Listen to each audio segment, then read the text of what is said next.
Hey there, we are right now very much so live. This is Geek Bomb's E3 press conference recap for day 0. That's right, the whole actual event hasn't even started yet, but all the major titles have come forth with their wares to talk about what we can expect in the next year. I'm joined by Toby, aka Boy Bomb, who is our games guru. I'm not sure if you have been up to date with geekbomb.net as of yet, but he has done a recap, a great recap of all 4 press conferences. We're going to kick things off with Microsoft, move things over to EA, then Ubisoft, and then Sony. Make sure that you are commenting. I've got a comment tracker right here, so if you're on Twitter, it's at Geek Bombshells. Give us a comment there, or you can comment down below from this video. Hey, Tobes, what a day today! It has been a long day, a long night for me in Australia, but it's been good. It's been very good. You have been up for how many hours now? I've hit 25 hours. 25. Oh my goodness. With coffee. I do not condone not sleeping, because sleep is one of the best. Appreciate your 3 Dare coffees that you smash, because we are getting at the goods today. It has been a massive one. Who was actually there? Well, I mean, I should have been, but I had a really big weekend in New York. And as far as I'm concerned, I have done press conferences in the flesh, and I've done them now. I've done them for the stream. And you actually get more value out of the stream, because there's post-event breakdowns with developers, and I don't know, being in there, getting in a car and going somewhere is just a pain in the ass. But Tobes, let's kick things off. Microsoft, take me through the press conference. Okay, Microsoft, like they always do every single year, they started with Call of Duty Advanced Warfare. Can we talked about before. Yeah, I remember I was talking to my friend about it, and it literally felt like Titanfall. There was obviously some really cool ideas for Advanced Warfare. It at least looks futuristic, unlike Call of Duty Black Ops 2, but it feels like Titanfall. Like, there was a point in that trailer gameplay thing that like a Titan actually walked past. Yeah, I was like, Titanfall. Yeah, I'm not sure what happened. He also left without an arm too, so I don't know if he becomes Bionic Commando in the end. But, what do you think, though? Is there enough new with the Call of Duty? I just didn't think that everyone erupted in applause. It wasn't like, yay! Yeah. It was like, oh, again? It was more just, it was... At least the game looks better. I mean, that's one thing, right? The engine looks different, kinda. The game looks better, but it's just Call of Duty, and I don't think it'll ever change from what Call of Duty is. And that's just If you were following at Geek Bombshells during the press conferences, I was live tweeting throughout them, and I hate to say it, but I just said, look, starting with a tired franchise maybe isn't the best. Yes, a successful franchise, but tired nonetheless. I would love to have seen more IP, and that goes for the whole day. I think the most receptive games were ones that were like, wow, we haven't seen this before, I'm intrigued, what is it? Not, oh, how are you going to shine a turd, or how are you going to do what you've done 3 times already but in a different way. So can we collectively kind of write off Call of Duty Advanced Warfare? No one's talking about it, no one really cares. Yeah, it's just going to come out and no one's really going to care. Maybe people will. Maybe teenage boys will. I don't know. Oh, get out, really? Still? Oh. I'm still, well, I won't be a teenager at that point, so I'm out of that gap anyway, so I won't care. Sorry to hear that. Next on the list was Forza Horizon 2. I tweeted for this one that my brother Jack, who at one stage held the world record for a lap time with Forza because he took off his annual leave as the game came out so he could play it the whole time and didn't really sleep. Well, I mean, this is a game for him, but for the majority of people, I'm not sure. I mean, it's quite a niche market, I feel, Forza. Yeah, Forza is definitely a niche market. It's competing with Drive Club, which comes out at the end of this year, and also is competing with The Crew, which comes out at the end of this year. It's just going to be for Forza fans. But honestly, Horizon, like the Forza Horizon series, is actually very cool. I haven't played the first one, but I've heard a lot of my friends love it, and it's not more niche kind of Forza, like where it's very simulated. It's more a bit more open, Need for Speedy. So I will probably pick it up, to be honest, because there's no Need for Speed coming out this year, and Drive Club doesn't look amazing. So I think the crew, if anything, it also comes with parts. That's pretty cool. Absolutely. Well, and I also like. We'll get to that, won't we? We certainly will. Announcement. I have to be completely honest. I think that the Drivatar is one of the most sort of advanced steps that we've seen. It was announced last year at E3, but the fact that they were saying, look, already your Drivatars are playing in this new game, and I was like, that is so forward. That's where I think we should be as gamers. Like, I mean, I know I'm bringing up a game that we didn't see anything of, and I'm a bit disappointed. Come on, Capcom. But Dragon's Dogma, you had an assistant, like another person that helped you out, and it was a completely AI character. But what the best part was, when you trained it up and when you weren't playing, another person that was on your friends list could play with your sidekick and level him up as well, or her, whoever you decided to make. So I think that like those sorts of small interactive and forward kind of inventions with technology is where we should be going, and everyone kind of seems to be ignoring it. So go Forza for getting that whole Drivatar thing happening, making it yours. No one's copying it yet, and I think that it's a forward step in where we need to go. But what are your feelings about it? Release date September 30, but anything else? Not really. I'm keen to see how it goes. Forza Horizon has a bigger fan base than Forza it does itself, so I'm pretty keen to see how that goes. And if you are on Twitter at Geek Bombshells, is it Forza or Forza? Because I think it's a little bit of a tomato, potato kind of deal. I said Forza really and I got corrected before. Yeah, so I say Forza from now on because I didn't want to look like a dick. So I'm like, yeah, Forza. I think I just heard it at a conference one day, like maybe a couple of years ago, and I've always just called it Forza. Forza? Damn it, I don't even know. Forza? That's it. Oh no! I'm making everyone paranoid now. I really want to move on to the next game because we are going to hear a lot about it, and it's looking Mick, we are talking about Assassin's Creed Unity. And no, it did not go unnoticed that the hashtag is AC Unity, which is very close to being a... can't even say the word, so I will not. Oh, God. But it's like, that one was overlooked. It's like the X-Bone. I love hashtags. Yeah. That aside, though, everyone, you know, big inhale of breath. Everyone's like, ooh, this is pretty cool. What was some of the feedback that you heard and saw, and what were your thoughts on this? Everything that I saw was positive, and I think this is going to be a new era for Assassin's Creed with the new consoles, bringing in 4-player co-op in the single player. Yeah. I think that's really interesting. It's kind of doing a Division kind of thing with other players kind of interacting with the game. But I like that. Yeah, what surprised me most, though, is that it was at the Microsoft conference. Like, Assassin's Creed's always been... I know, this should have been... That, and it really should have been Ubisoft waving that flag, but I guess Microsoft was first, so what kind of conversation were they all having for Microsoft to be like, no, we want to make the very first announcement on this game? Yeah, it's interesting, and they didn't even announce like exclusive content for the system, so I don't know. And that's the rage of this year, don't you think? That's all this year is about. It's like, no, but on PlayStation you can play this exclusively. Oh, but on Microsoft this exclusively. It's like, guys, come on, work together. Hell, we all want to play the games.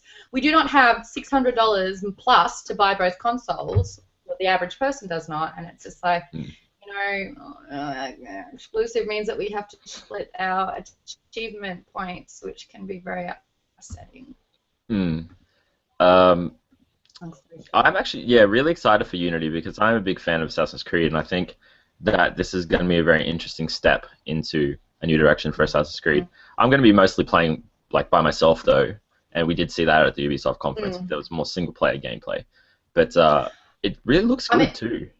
I'm excited that they're abandoning the multiplayer kind of game format. Oh, yeah. It's just something that never took off. I personally liked it. I mean, you got a few runs before you're like, oh, this is a little bit repetitive. But they kind of tried it another 3 times after that, and you're kind of like, man, you need to frozen this and just let it go. So the fact that they're bringing co-op into the game, smart move. Did anyone else, if you're watching this, did you get a little bit offended with the voice acting? Because this is supposed to be the French Revolution. This is supposed to be set, you know, in Louis Paris, and most of the voice acting was like this. Now, confuse me if I'm wrong, but didn't they speak French then and not Cockney accents? I was like, oh, that's so jarring. And someone was like, oh, Merci, merci. Oh, every French person is just like vomiting on themselves. But then in the very next, I think in the very next game or the next conference or whatever it was, there's so many people working at Ubisoft Montreal and they all speak French. So it's like, get them in the voice booth. Yeah. Bust out a few merci beaucoup. Yeah. That's the only fault that I can find. Yeah, it looks really good. Yeah, absolutely. Sunset Overdrive, a lot of people were talking about it. In fact, I think it was it's definitely in the top 10 for most trending topics on Twitter. I think we're at a split with this as well because I am not a fan. Really? No, okay. Let's plead our cases. My tweet when I saw this one was like, oh, wow, it's kind of like what Tony Hawk's used to be mixed in with like a post-apocalyptic game and throw in like a bit of an egomaniac protagonist. Not sold. And I didn't really like the graphics, to tell you the truth. If I was to pick it apart, the graphics were underwhelming. Okay. So I'm a big fan of Insomniac games. They made Ratchet and such, so I have a nice like love for them. Their last game, Fuse, was not good, but Sunset Overdrive, ever since it was announced last year, I was really excited for it. I'm a big fan of the look of the game. Right. What's that? Fuse could have been great. Fuse could have been great, but it wasn't. It wasn't. And yeah, so I'm a big fan of this game. I haven't seen much of it, obviously, until now, but I think it looks really fun. I actually really liked the trailer. I was talking to my friend about this trailer as well when it started with the old military shooter, and he sort of kicks the door in, and that sort of like played a part in taking apart what the military shooters are these days. But pleading the case of Sunset Overdrive, I'm a big fan of these kind of games. I'm a big fan of open world exploration. It's kind of like more like Crackdown, in my opinion. Right. Because so I really like.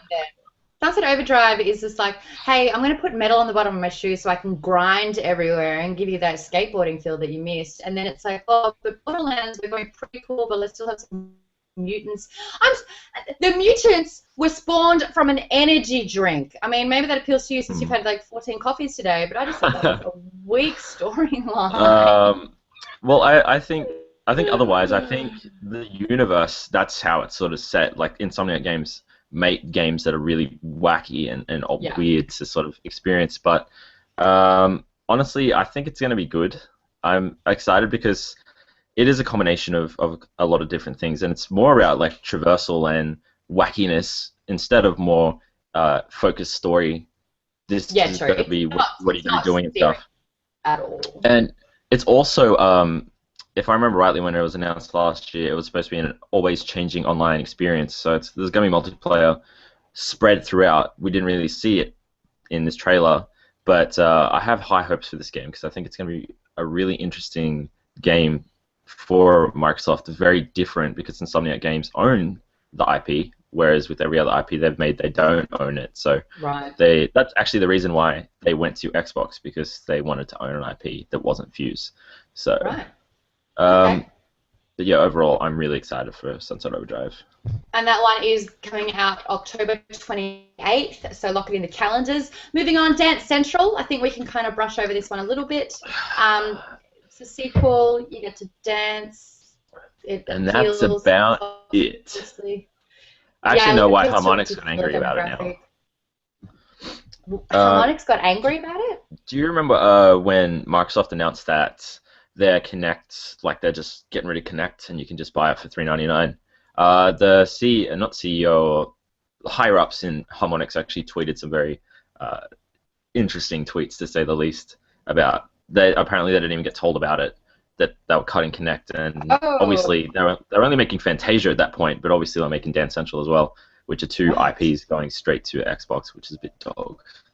Right. But hey, who wants to dance Dance Central? I actually, when they started saying we wanted to bring back your, like, I thought, I was talking to my friend, and I was like, are they going to announce the next Rock Band?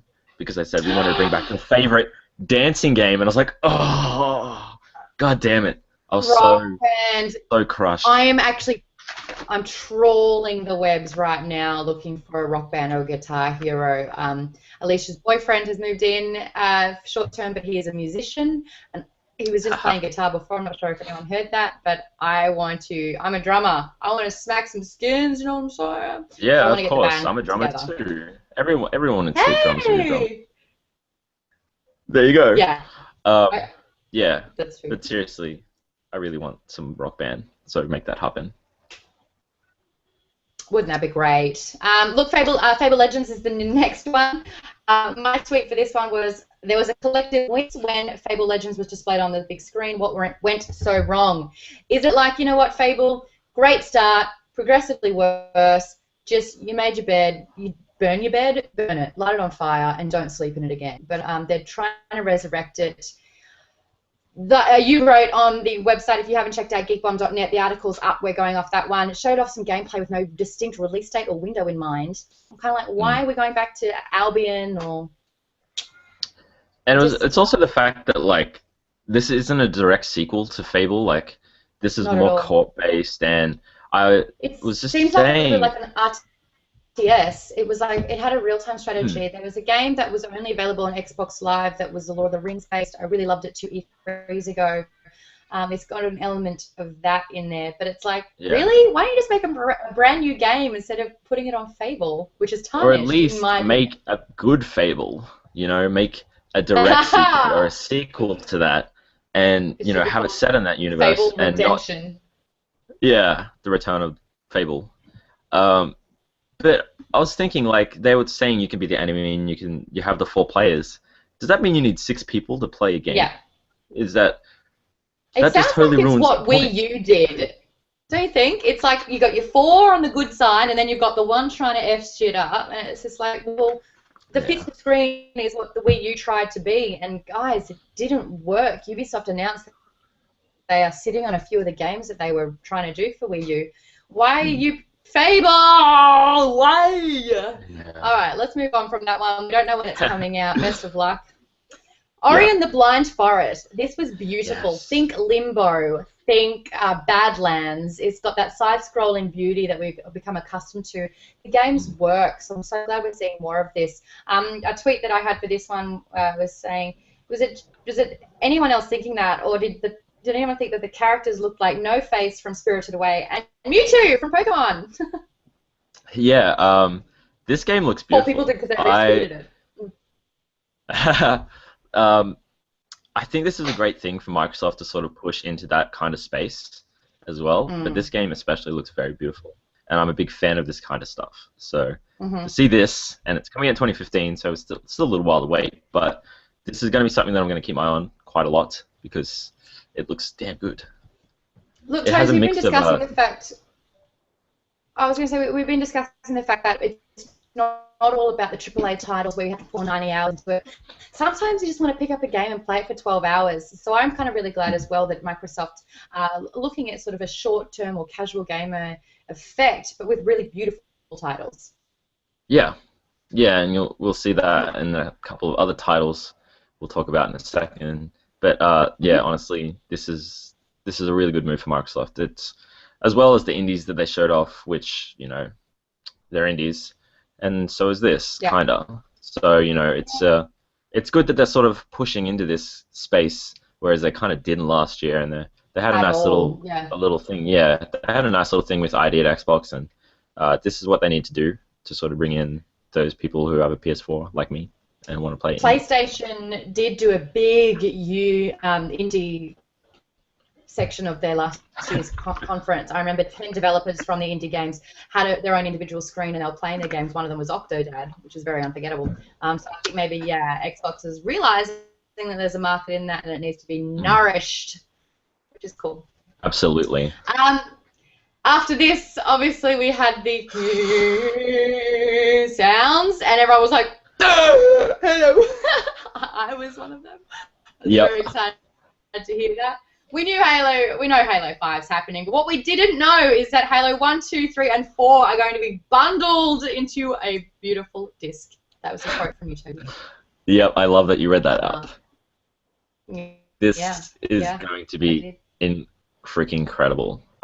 My face during this when Bonnie came out and she's like, "Hey, we're gonna do this." Bonnie! I'm just like, "Oh my god, this is the greatest," because we talked about this before. I would love Halo 2 on Xbox One, but we have all 4 of them, so that's even better. And they also said 100 multiplayer maps. Holy crap! And there's playlists. All of the maps from every previous game. Yeah. And they've all been enhanced with the Xbox One graphics. Like, I all of last month had Friday nights were my Xbox multiplayer sessions, and it's just like out of the water. This is fantastic, and it's also really it's kind of like a tip of the hat to new gamers as well. It's like, look, you're new here. There's been an archive of great games, and just because you didn't have the original Xbox and played it, get the new one. We'll reward you. Yeah. It's kind of cool. And the best part is that it comes out in November, and that's made me very happy because I was just like, sorry, COD, not touching you now. I got Halo to play. So I was very honestly, the FPS battle, like Titanfall was the forefront for like 3, 4, 5 months when that one came out. Call of Duty, I think, is falling off by the wayside. Battlefield's doing a new DLC, which hasn't got as much attention as I think it had hoped it would. I think Halo's back. It's going to be Halo versus Destiny, which is hilarious because Bungie's just kind of like flipping the bird, and it's like, wow, I used to be you, and now I'm competing with you. That's cool. Inside, I'm excited. About Limbo. Really excited for this. Yeah? This is made by the guys who made Limbo, and it looks very cool, very quirky, very entertaining, and I'm really excited to see how it goes. I don't know if I need to say any more. I'm going to go back really quickly. I'm so sorry to forget this, but the big announcement that they made with the Halo 1 to 4 bundle was the fact that there would be 4,000 points up for grabs. 4,000, they call them the gamer score points. But I did a funny little tweet where it was like, achievement hunters all bit their bottom lip with tears welling in their eyes. I retweeted that tweet. Oh, did you? That's not fine. Yeah, were you just like, wait. I would probably end up getting like 850 gamer score out of that and just giving up. Just some of the stuff, like 4,000. They were talking on the IGN show. They were talking about they had the Halo guys there from 343, and they said they're doing an achievement kind of in the vein of something like going from the playlist from the beginning of the first Halo to the end of the last Halo. Oh, come on, we don't have the just going like smashing. It's like the endless Halo list of death, and you get an achievement for There'll it. be I would like to see if you can do that. 3 unemployed bastards that will unlock that and wear it like a badge of honor. You watch and wait. Yeah, absolutely. Another game that everyone was really excited to see, Tomb Raider. We are seeing Lara Croft in a very different light. She is getting therapy, which makes me feel better. Because, of course, this girl has gone through shit and back, and that sticks with you, man. That stays. It really does. It's going to be a bit of a prequel. She will be suffering through her post-traumatic stress disorder. I mean, I love that they're nurturing this emotional side of Lara. Obviously, she has been through a lot, and it's great to see that she's I haven't seen that in any game thus far. But it also makes her more vulnerable yet again. And the problem that I have with Tomb Raider is that she's so vulnerable, and yes, she's a tough cookie, but she's also so delicate. And every time she dies, I die. I fucking die, man. It kills me. She screams out, and I have to walk it off because her life's in my hands, and I'm throwing it away. So if they're going to do that again with Rise of Tomb Raider, I mean, I didn't finish the first one. Oh, you didn't? Nah, that was Taz. Taz smashed it out, and I was so scared. 100%. Oh, I'm like, I'm out. Sorry. Yeah, I played it last year on Xbox 360, and then I played it again when it came out on PS4. And when this trailer started, I kind of heard a couple of sort of glimpses at Lara's voice, and like there was one where she sort of like went out with the pitch thing. I can't remember what it's called. So my mind is gone. Yeah. Anyway, she made noise. I was like, Pike? Is it a Pike? I don't know. Anyway, she made a noise. She was like, and I was like, is that Tomb Raider already? And then it was. I was like, oh, Rise of the Tomb Raider. It is Rise of the Tomb Raider. Yeah, I saw a few tweets going around going, hey, if you ever want to just make a movie or a game or have a book and you've already had one before, just stick Rise of in front of it and you'll be fine. Yeah, Rise of the absolutely. Planet of the Apes. Rise of the Dawn of the Planet of the Apes. Whatever. I am very excited for that Rise of the Planet of the Apes, though. Looks damn good.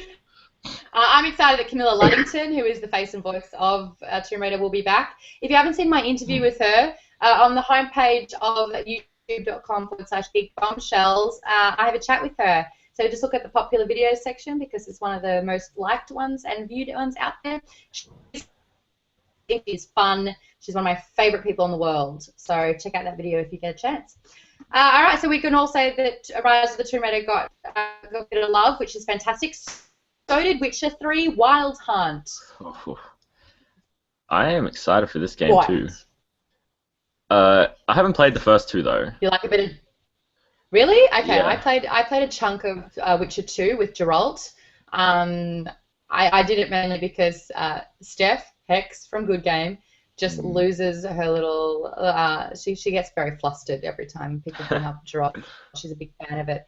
And so I took it on board, but I did notice when Geralt is there killing a griffin, I think it is, awful lot of Dragon's Dogma. And I was like, this looks very familiar. But you know what? It was such a good game. I don't mind playing it again with a different protagonist. Let's do it. Let's tango, bitch. Yeah. So that gets a yes from me. It's a yes from you. Absolutely. Looks beautiful. Phantom Dust. You said that you were too young and you didn't know the origins of this. What is this game? What is this game? I'm with you. I saw Killer Instinct and I was like, mate, Killer Instinct Gold on Nintendo 64, Orchid, Kim Woo. I was there, and I was very, very, very into it with the combos. So to hear that it's the same guys, I was like, I've never heard of Phantom Dust. So it's a fighting game. That's one thing. Yeah, but it also had like the tagline of, you know, taking you back to reality. I was like, taking us back to reality? I think that's fighting reality or something. Yeah, it made no sense to me. But apparently it's a cult classic. I haven't played this game. I had an Xbox, like an original Xbox. I just have not heard of this. Did it? Apparently it didn't release in Australia. Oh, that's probably why.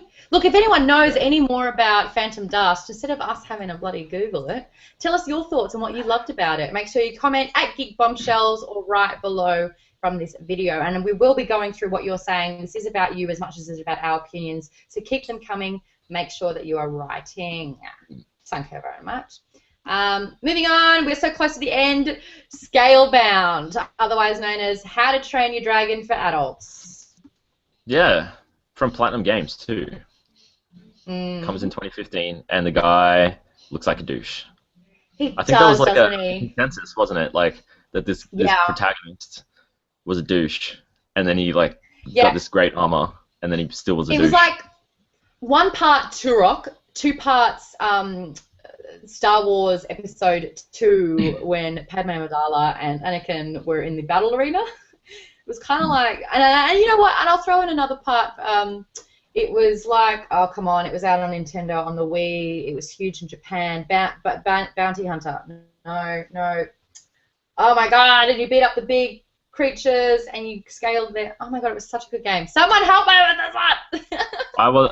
What was it? I started reading on this. Completely lost your rant.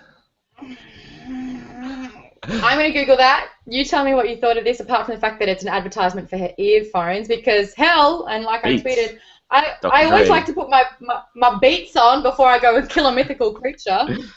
What is the thing with dragons already? Did you notice that? There's a lot of dragons in the season. I am not complaining. I'm not complaining. It's because we asked for dragons for so long in Game of Thrones, and everyone's like, let's get on this now. And they're a couple years late, but now there's a lot of dragons anyway. Well, my dragons! Here they are. Now we've got a protagonist that's a bit of a douche that can make armor with a dragon that fights an 8-headed dragon. It's called Monster Hunter, by the way. Monster Hunter. Yeah. Monster Hunter. Yeah, so Monster Hunter Try. Monster Hunter? Isn't there a fourth Monster Hunter coming out? Yes. Well done. But why not just play this game instead? Because maybe I don't want to be a douche. With your beats. Yeah, but bloody Sunset Overdrive was a douche. Hey, he had reason to be a douche. You caught me here. I'm just gonna kill He had reason to be a Everyone dude. had those energy drinks. I got so much energy, I don't need them. That's why I'm not a mutant. It's post-apocalyptic Sunset City. It's been riddled by weird zombie-looking dudes. He has this weird soft drink. He has a reason to be a douche. This guy, he just had beats. He's a douche. I'd rather be in Borderlands and have Claptrap yelling at me. All right, sour roll. Oh, Claptrap's good. Oh. Hey guys, what's going on? Welcome to Borderlands. What? Wow, that was good. 10 out of 10. That's like my unused party trick that I might have to bust out from time to time now. And the final game from the Microsoft press conference, we're trying to punch through this, but that took us half an hour already. It is your favorite, wipe the sweat from your brow because you are having a geek-gasm that is landing in my face. Oh my god. I was a couple of hours before this conference started, I was like, here's my final predictions. Here's what I want to happen. Crackdown 3 announcement, and it happened at the end. And that trailer started, and I was like, this looks a little bit cel shady. And then the voice. Then that narration came in, and I was like, oh, crap. Did you squeal like a little bitch, be honest? I kind of did a little bit. Yeah. I feel sorry for my neighbors because it was about 4 o'clock in the morning, and they're just like, someone getting murdered. But honestly, this game looks awesome. I'm excited to see some gameplay footage.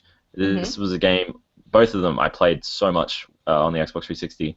It was actually probably the only other IP on the Xbox 360 besides Halo and Gears of War that I put a lot of time into, so I'm really happy that it's coming back. And it's not Crackdown 3, it's Crackdown. Like, it must be like a new one, but not remake. Reboot? I don't know. I'm not... Well, I mean, you know, like Tomb Raider, we are going for prequels. Borderlands going earlier as well. I thought that I've never done Crackdown. I'm a Crackdown noob, but I'm not afraid to say it. I just thought that it was very Tron-like. Is that fair to say? Yes. This one looks a lot more Tron-y than the other ones. The other ones probably didn't have an... So, it looks awesome. Sweet. Okay, that's Microsoft done. I called it Cracktron, but now I realise it should have been Chron on Track. Yeah. What did you love out of Microsoft? Make sure you're commenting at Geek Bombshells or write in the comments below on the YouTube page. Moving on to EA. Yeah. Not gonna lie, I wasn't there for This was the hard one. This was the hard one for me to get through because I was really tired at this point. It was 5 a.m. in the morning, so... That is a tough hour. I was happy. I was rewarded. The only thing that I didn't like about the conference overall was that... but I found it interesting, may I say, but they sort of... Instead of showing a trailer of this game, they sort of went behind the scenes, and I was like, that's interesting, but I'm not so sure I like looking at behind the scenes. I'd rather just get like a stupid 15-second teaser trailer of Mass Effect instead of seeing like a minute of behind the scenes footage where they're just like, oh yeah, we're making Mass Effect, and yeah. But, may I say... I think also a lot of people are annoyed that Mass Effect's coming back because they were so disappointed with the ending of 3. And if that's the case, look, shut your mouth. This is like their chance to redeem themselves.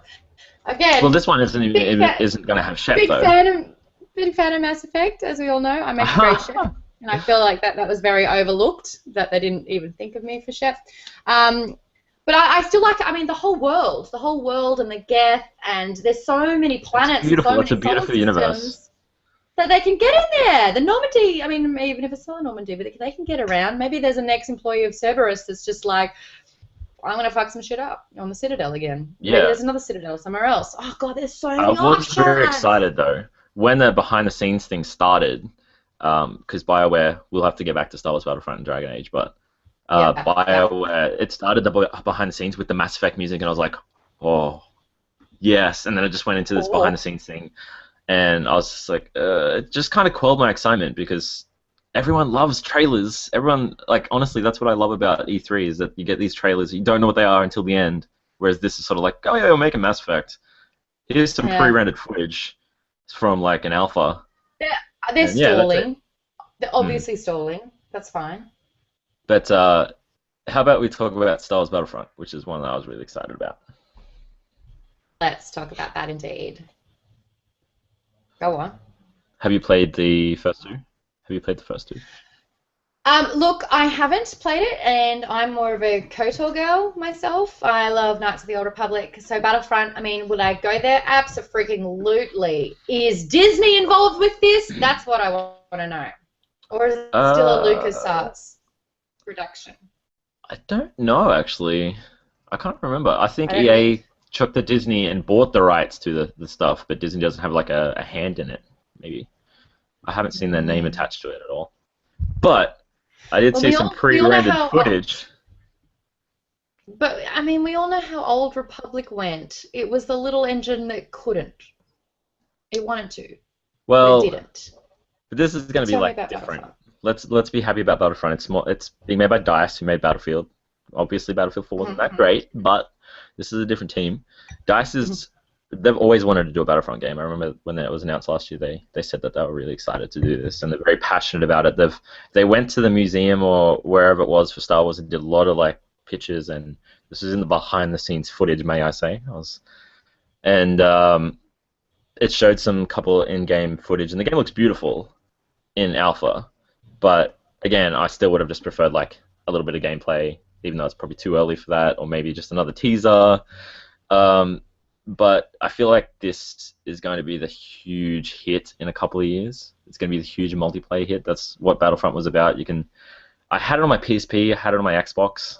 I loved it because it was Battlefield but Star Wars. You could become a Jedi after getting a couple of kills, or you become.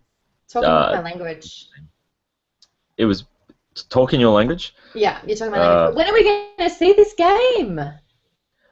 Probably not till next year. Actually, they said we'll be seeing it in spring next year, so like fall for Australia. That's what they said at the end of the trailer. So it's very early in development after a year. So. And then there was one that's coming out in October this year. Isn't everything coming out? If it's not coming out in October, it really is. Coming out, we'll have to get to this soon with the goddamn October Games Fest. I don't understand it. But Dragon Age. Yeah. You like Dragon Age. Dragon Age! I remember when I first ever played the very first Dragon Age, I had a roommate grab the game and he goes, "What is this? Dragon Age?" So ever since then, I called it Dragon Age. Inquisitions. I think that the graphics looked impeccable. They looked amazing. I'm ready for this one. I was ready for it when I did my recap on geekbomb.net about the Band of Misfits, and I wrote out all the characters that I used in both Mass Effect and Dragon Age in all the games that were out there, because I played all of them, and I finished all of them. And it's like the few kind of franchises that I will play until I finish it. Obviously I'm going to play Inquisition. I Inquisition over Witcher, which may score me some hate, but that's just how I feel. I connect with it better. Witcher is just your old. I love having my team. I love having me and my 3 others that I can cycle between. I get to choose who they are. They all have their backstory, and I get to poke their brains out. What? So yeah, I'm on the other side of this. I haven't played Dragon Age before. I did play Dragon Age 2 for like 10 minutes. But it's like another kind of young thing. I was just like, "Ooh, what's this RPG that's and palmed it off. And I never had the sort of opportunity to come back and play it. So this will be my first Dragon Age game, but it does look really cool and promising. Okay. And the trailers they showed were really cool. Yeah, I was sold. I'm sold, and that's one of the first games that I will be beelining towards tomorrow at E3. I will get my hands on that, and they will be sweaty palms because I will be so excited.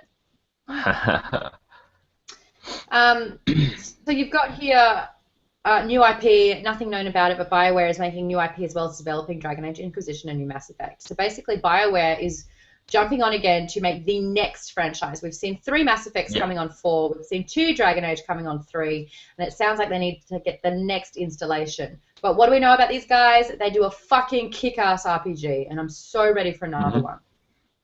They showed, I don't know if it was footage from Mass Effect or not, but they sort of said we're doing a new IP halfway through the Mass Effect thing. And then they showed some footage, and that was it. And I was like, what is this game? And they didn't say anything else. They just said we're doing a new IP. And this was just another jarring thing at the EA conference. I was like... There's a couple of times throughout the entire day, and I'll get to some of them later, Uncharted, where it was like, we are so ready for it, and they just dangled that carrot and then flicked it away. And it was like, are you kidding me? I'm a hungry bitch. Where's my stuff going? Anyway. The Sims 4. I love how you wrote here that there was a lot of fangirl screaming, and that was Tara and myself. It really sounded like it. It really sounded like it. I laughed quite a lot when that happened. In today's episode of Tick Tick Boom, we talk about guilty pleasures. And yes, The Sims gets a mention because, yes, I've been playing it for over a decade now. So, yeah, I'll play Sims 4, you betcha. You didn't watch the trailer at all, did you? The little gameplay thing they did? No. Not EA. EA was the only one I missed today. Gladys is such a bitch. Oh, I heard she did a cameo in this. What? It was so weird. Like, just this like isn't Kingdom Hearts. You don't just put all characters in one. It was very weird, but I think a lot of people are gonna come up with memes and stuff with friggin' Gladys now. Right. So funny though. I really enjoyed that. Right. Look, the next 3 games we can skip over because it's EA Sports UFC, NHL, and Madden. So let's just, and in fact we can skip over FIFA as well. Oh, I don't know about that. I've got to give like, okay, can I give like a 1-sentence summary for these games? Maybe not FIFA. Let's say. Okay, yeah, the UFC. The 3 games. Bruce Lee. I've given him a nickname, the Bulge. The Bulge. Yeah. If you look at the gameplay, he's got a bulge. Good on him. Bruce the Bulge Lee is in UFC. I'm excited for that game though. NHL looks good. Oh, my power! I like my ice hockey. Wow. My power just. Oh, it's great. back on. Okay, so don't talk about Bruce Lee because his ghost is apparently me, and he doesn't like the fact that you're talking about his PP. Okay. Oh God. We've been connected. We've been poltergeisted or whatever the word is. Madden NFL looks bad. Yeah. Also, Madden NFL was just like, let's do a new defensive system, and that was it. There was nothing else. Oh, what? And I was like, what? You've got. I mean, at the end of the day, it is the same game, and that they have to try and spruce up every year. The rules don't change. The characters, the players, sometimes change, but they get a year older. Same. Yeah. So, I mean, I don't know how FIFA even does it. I don't know how NHL does it, but they seem to do it.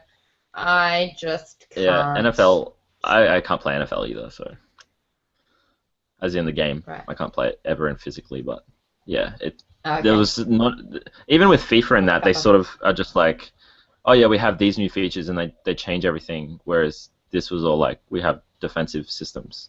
That's it. All right, so we're not sold on that one? FIFA. Okay. 1 sentence to describe FIFA. Yeah, not sold on NFL. FIFA looks good. I'm going to play it. I've put over 100 hours into FIFA 14 with ease. I said Messi is still overpowered because yeah, I play it every day. But it's just because I love my football. But it looks good. I'm more interested to see the gameplay. You know, every E3 they're just like, oh, it's all about the game or the feel or being the player, and there's really no indication of what it is. So we'll see how that goes. I've just logged on to some of the comments from YouTube because they weren't coming up on my comment tracker, and Obena was like, Survivor would be so upset if I skipped over NHL. Well, that's the best part about gamers. Everyone loves stuff and everyone hates stuff. So by our powers combined, we all cover everything, and I don't have to touch sport. Yes. Oh God. Sorry. As long as the NFL isn't touched, then it's okay. Oh, I love it. Yeah, that's not going to happen. I'm not going to do that. We will be getting to all those comments, so make sure that you do keep going. We are so close to the end of EA since we skipped over all this one. The Dawn Gate is a new MOBA, and you say you don't really play that stuff. You don't really mind that much about it. I really don't care. I saw it. It sounds interesting, but no, not for me. If you like it, plead your case in the comments. We'll read it out. Battlefield Hardline. You said that it was extensive gameplay shown. It looks a lot like Payday, but Michael Bay explosions. Can we just get over the Michael Bay explosions? I mean, it's great. It's amazing that we've had 4 Transformers. We get it. Yeah. We get it. Yeah. I'm still not sold on Battlefield, but what I am sold on is Mirror's Edge. Go on. Do tell. Mirror's Edge 2. I don't know when it's going to come out. Probably 2016. but I loved the first one. It's one of my favorite games of all time. So they didn't really show that much. They just showed a little bit of early footage, again, a bit of behind the scenes, which wasn't very exciting, but it looks awesome. I'm so excited. Right. So goddamn excited. For another one. Okay, okay. Fantastic. That's EA. That's done.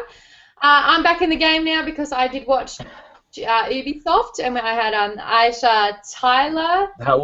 She was so funny, by the way, may I say.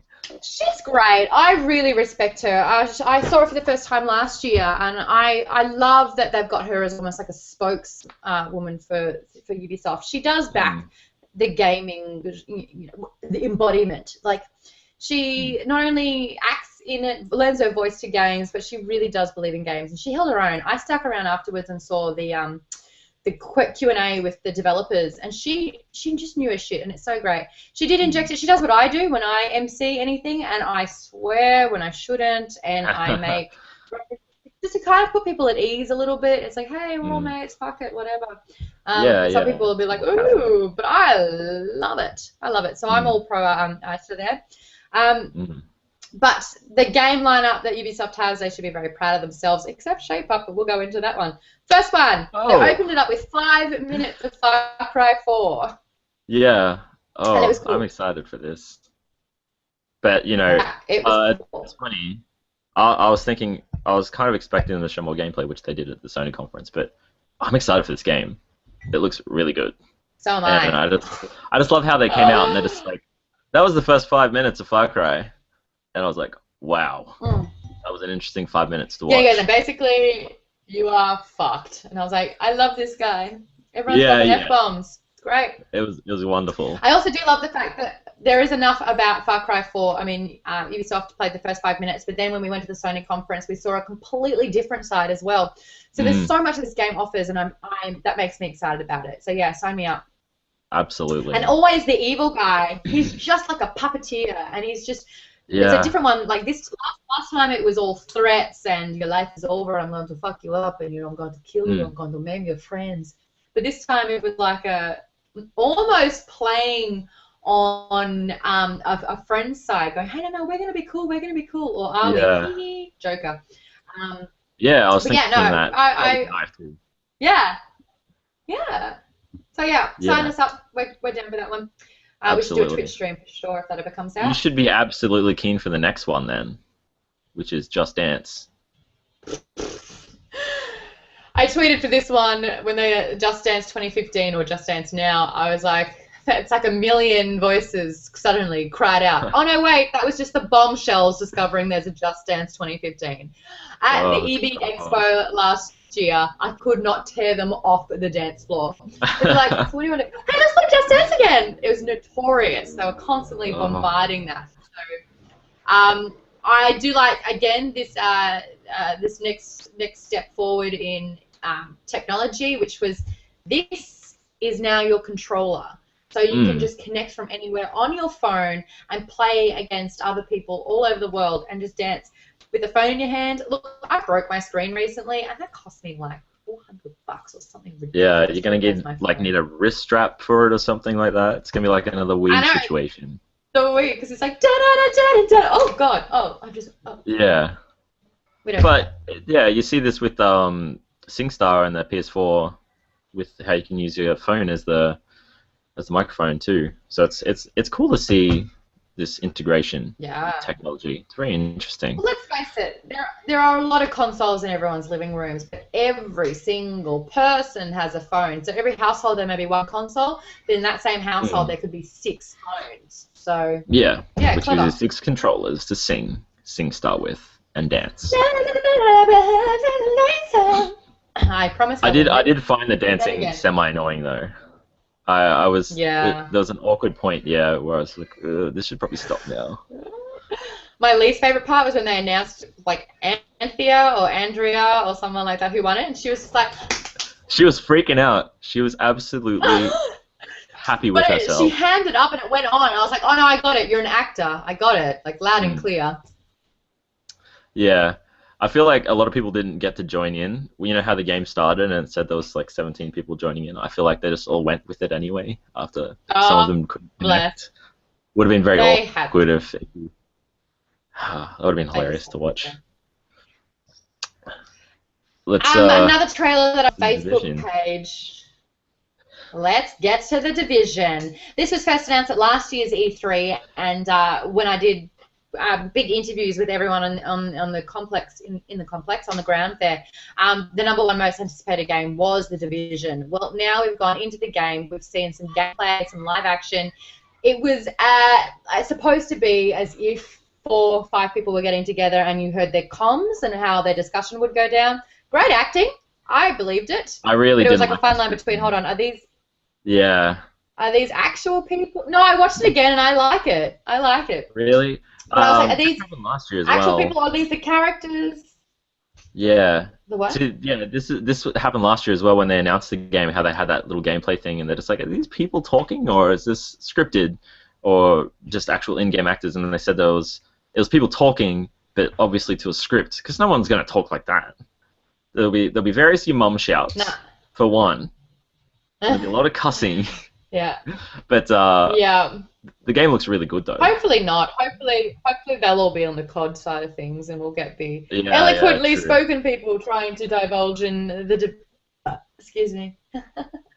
Nice. The Division. Sorry, that bird came out of nowhere. It just attacked me from within. But you're right. We saw another Dead Island, the very first trailer that came out. It was that kind of Ubisoft breakdown of the really emotional kind of juxtaposition between the soft, almost lullaby music to the really daunting things happening. I dug it. It was supposed to feel based. Oh, yeah. It was supposed to get you right in the heart. So many feels, playing it like a harp. It was great. Yeah, but it worked. It worked. Ubisoft can really smash their trailers when they want to. Like, I really liked every single trailer they showed off today because it was just, they hit it, like they hit the right tone. Agreed. The crew, we brought up a little bit before that this is one of the other racing games that will stand up to. So this is definitely the most anticipated racing game out of the 3 that are will be available at the end of the year for me. I love the crew. It looks amazing, and it's ambitious as hell. Open world. That the trailer they showed with the Fields music was a 2-hour mission drive or something like that. Fast forwarded. That they sped up, which a few people on Twitter were like, "Whoa, this is going so fast. I don't know what's going on. You're not showing off your game enough." But what I heard that I should have brought up was the fact that there is no loading time, and it is a ginormous open world map with no loading times. And she's like, "This is the future of gaming," and I have to agree with her. Yep, and it's just going to be a good game. I know for a fact it's going to be a good game. I have a lot of high hopes for this game to get me back into the driving life. I got hands-on with it last year, and I liked what I saw. It was more Need for Speed than anything else, so I think this is the contender for those guys. Yeah. Yeah, absolutely. Sweet. We saw some single-player gameplay for Assassin's Creed Unity. Assassin's Creed Unity. Some people were like, "Yawn." Yeah. Oh, my favorite. Yeah. Shape Up. That's it. What a fun game that's going to be. That sounds great, guys. I think it looks interesting, but I don't think it's going to work. I think people will use it for a couple of minutes and then will turn it off.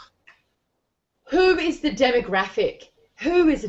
Shape Up is like, all right, that fitness experts, but it's such a cartoon. Oh yeah, Mr. Cravat or necktie. It's not a fitness game, so they shouldn't call it Shape Up because the closest thing I can think to this is when we had the Wii Balance Board for Wii Fit. But even then, they had like a semi-serious tone to it. Hey, this is supposed to be fun, but we also really need you to focus here. This is just like it's kind of like a lot of people saying Dance Dance Revolution, and I completely agree. That guy was stomping like a champion, and I will not take that away from him. But they had a very, very DDR vibe to it. But then they did like a push-up competition, and they got 2 grown men who I just don't think that's who they're pitching the game to, and they weren't selling it to me. And I'm like, who is honestly going to play this game? Also, it was a bit awkward too. Like Aisha was standing there at one point when the guy was presenting, and the camera sort of hit him, and it was really awkward because she's just like, and it was really funny. the game, I think it's a little bit awkward. Like Ubisoft can be a little bit awkward in their conferences when it comes down to stuff like that, especially with Just Dance too. Just, I don't know, it's just a bit weird. The game looks weird. I know, and like a lot of the tweets that were going down during it that I was following along with were like, they start off going, man, this conference has swag. This guy's coming going, you know what, yeah, we've got Far Cry, and you're fucked. And then iShow's all like, yeah, where's the 420 up in this joint? And everyone's like, oh, like swag city. And then it's like, all right, now let's play Just Dance, and let's have two men play Shape Up. And you're like, you just, every bit of cool that you had. Yeah, what just happened? Gone. Mm-hmm. See ya. So they tried to get it back from there. They tried to get it back with Valiant Hearts. This is one that you're personally excited? They did bring it back. I'm so goddamn excited for this game. Why Valiant one of my most anticipated. I got to play this a little while ago, and I'm a big war fanatic, if I can say that. Okay. I love modern history. I should have done modern history in school, but I did ancient. I don't know why. I love ancient history. No, screw you. I can identify the Ionic, Doric, and Corinthian columns, and every time I go past one, I do. And it has made me so many friends. Absolutely. This game is going to be good, though. So it is the 100th anniversary of World War One. I didn't know that. Wow, I didn't even know that. I didn't really pay attention, yeah. But 100th anniversary and they're doing this in the game. Yeah. How insane is that? Like, because isn't it stuff that we're talking about it last year that was going to be the 100th anniversary, so. Didn't even think about that. This game looks really good, though. But it's going to be very emotional, obviously, when you put a dog in there that's risking its life as a medic dog. It's going to get emotional either way. Again, but I like the way how it converges that. Every tweet was like, if you touch that dog, you do this. Too many feels when it comes down to dogs. I think a lot of people will shy away from, modern history, World War One. It's like, I don't really know about it and I don't really need to. This is done in a very inviting way, so the use of the graphics and the storytelling element makes people kind of want to give a shit about something, and they should, because it's an integral part of our history. And if you've got to whack a dog in there to get the feels going and, wanting to see it through, then so be it. And it's also made with the UbiArt framework engine, and that's a beautiful game. Just absolutely beautiful. Yeah, I've seen a lot of apps like that recently that have that kind of the use. So there you go. Sweet. We're moving to the big reveal. So the only game, besides Shape Up and Just Dance, but we kind of didn't want to know about them anyway. Yeah, so the big game, the big reveal. I've got a confession. You haven't played Rainbow Six? No, I haven't played any of them, but my producer also called at my front door to pick up the tapes from my 22 Jump Street interviews. And by the time I came back up, it was over. So I did not see what Rainbow Six is all about, except right at the end. So, and then everyone's like, yay! And I was like, bugger. Yeah. It wasn't very informative of what it's going to be. It's more of a obviously what it's going to be. Rainbow Six. It's a team-based, cooperative kind of game. It's very oriented around that. And then basically what the gameplay showed was you were tracking down some terrorists. You had to take the hostage, save the hostage, and it was another thing with the Division. How we talked about the weird scripting, and there was a lot of scripting in this as well. How it sounded a bit weird, but. Everything's destructible in the game by the looks of things. So this guy was planting C4 kind of everywhere on the floor, like on the first level, on the second level, planted C4 on the floor, blew that up, went down, flanked the guys from the top. It was really cool. It's going to be a really good game. I'm not a huge fan of Rainbow Six. Right. Good, but I'm still not a big multiplayer fan, so. It's such an unusual name. Like and someone that's never heard of it before, it's like Rainbow Six sounds like Rainbow Bright. It's like, oh no. Rainbow Six isn't bubbles and shine and glitter. It's very deep. It's one of the probably I would assume it's one of the longest running Ubisoft titles by far. There's a lot of them. Wow. It's been 6 years, I think they said, since the last one. But I'm keen to see how it goes. I think it'll be good. That is Ubisoft. Woo! We've got the last big one to go. Pros the and home cons. stretch. We're gonna fly through this. We're gonna fly through Sony. We've all just seen it. We've been going for an hour now, so this is the time to have another sip of wine. If you are watching in America, where it's 10 o'clock at night. You could still do it right now. Sony. I won't judge. Conference. I'm gonna go out. To with start that. things off, Sony last year was my favorite conference. Microsoft was like, hey, we're going to do this, but we can't do this, we can't do this, we can't do this. And PlayStation gears came in and went, hey, everything that Microsoft said we can't do, we can. Mic drop, boom, see you later. Jack Trenton dropped the mic. A few people are saying, dropped it hard. A lot of people saying that it's swapped this year, that Microsoft did a better conference than PlayStation. I do not agree. I do not agree with that, and I will say that.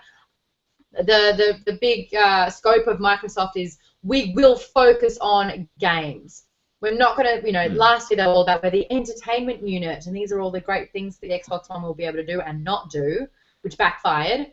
This time around they're saying we aren't just the gaming console, which sucked a little bit because it would have been great to hear what Xbox One can do that the 360 couldn't. We got a little bit of that from Sony, which was great, but I still think that Sony is just a step ahead. They kicked things off with Destiny, and Destiny was my most anticipated game of last year's E3, and I was not disappointed. I was honestly, yeah. It was a great way to start the conference as well. Oh, it was beautiful. It wasn't Absolutely fucking COD. It was Destiny, and this is new.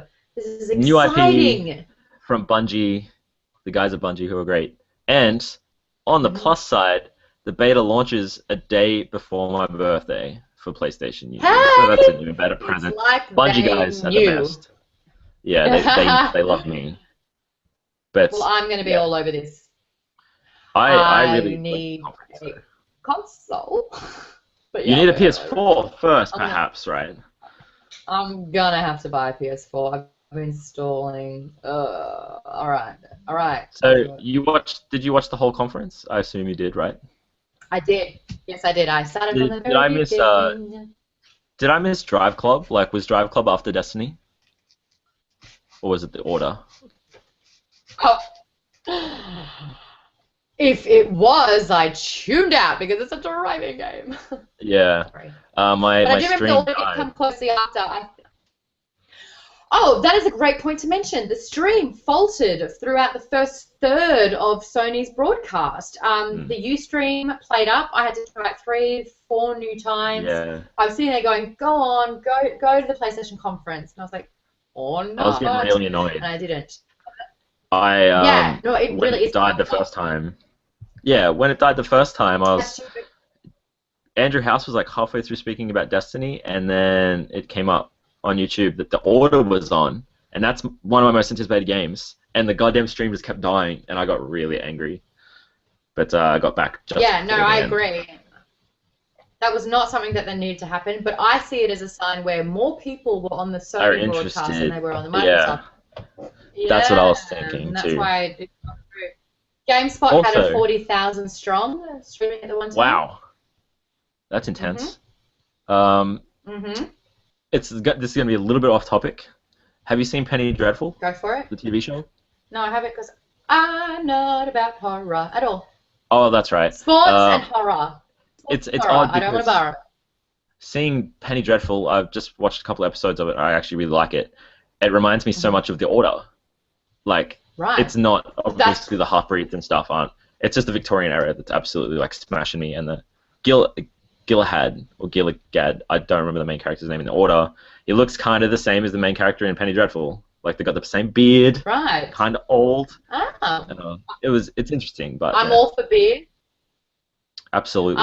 The tweet that I wrote for this one is, my heart cannot take another hybrid, mutant, undead, zombie-esque thing running at me. I can't, man. It's like, I'm done. I can't do that anymore. Let it rest. I think this is going to be a little bit of a breather. I think this is going to be a huge exclusive for Sony. I really believe it will come out. I think it will come out like at the start of next year, like maybe February kind of thing. But I think Ready at Dawn are an amazing developer, and I think this game is super promising. I'm glad it got delayed because it didn't look very, like, it looked good, but it didn't run well. So I'm glad they delayed it until next year so they can fix it up. But this gameplay demo was super crisp, super clean. It looks awesome. I love it. This is going to be great, I feel. Mm-hmm. Mm-hmm. Mm-hmm. Mm-hmm. Mm-hmm. Okay. Yep, absolutely. Hasn't sold me, but I'm just not about that. Entwined, I call it the little Romeo and Juliet because it's about two birds that are soulmates that are trying to get together. It was a little game that looks great that you want to try out, and you can as of today, which is cool.